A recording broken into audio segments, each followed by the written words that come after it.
Couples across California were being hunted at night, and after every murder, the killer sent messages to the police. He wanted the world to know what he had done, but even after years of investigation, the killer was never caught, and to this day, nobody knows who he really was. In the late 1960s, a series of brutal attacks began spreading fear across Northern California. Most of the victims were young couples attacked late at night in isolated areas. At first, police believed the crimes might be unrelated.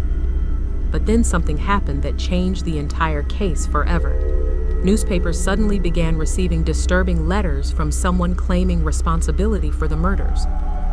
The writer called himself Zodiac. The letters immediately terrified investigators because they included details that only the killer could have known. But Zodiac didn't stop there. He also sent cryptic codes, strange symbols. In one message, he demanded newspapers publish his cipher on the front page, or he would continue killing. Suddenly, this wasn't just a murder investigation anymore. It became a psychological game between a serial killer, the police, and the entire country. As the letters continued arriving, panic spread everywhere.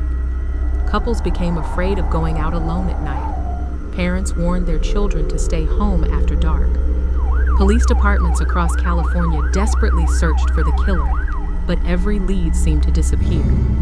Witness descriptions constantly changed, fingerprints didn't fully match, and Zodiac somehow stayed one step ahead of investigators every single time. One of the most disturbing attacks happened near Lake Berryessa in 1969.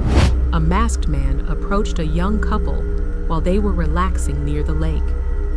At first, he acted calm and claimed he only wanted money and their car.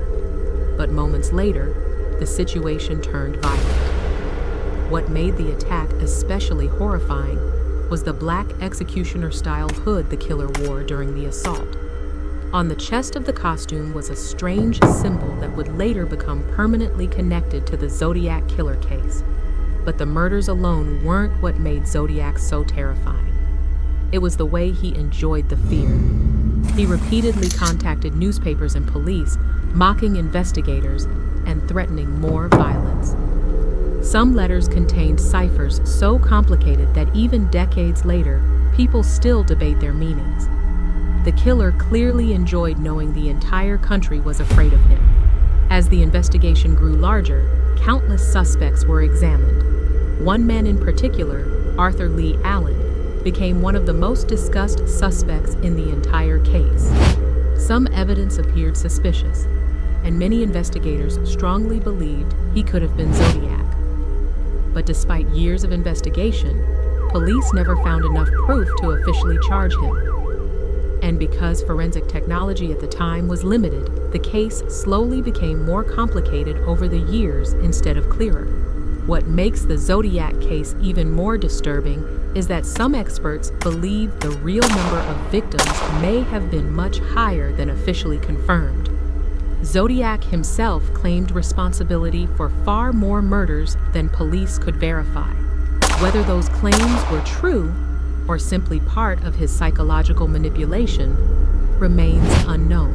Over time, the murders and letters slowly stopped, but the mystery never disappeared. Decades later, investigators still analyze old evidence, coded messages, fingerprints, and witness statements, hoping to finally uncover the killer's identity. Multiple theories continue spreading online, and even now, people still argue over who Zodiac really was. And that's what makes this case one of the most chilling unsolved mysteries in American history. Not just because of the murders themselves, but because the killer turned fear into a game. He taunted police, controlled headlines, terrified the public, and then seemingly vanished without a trace. And after all these years, the Zodiac killer remains unidentified.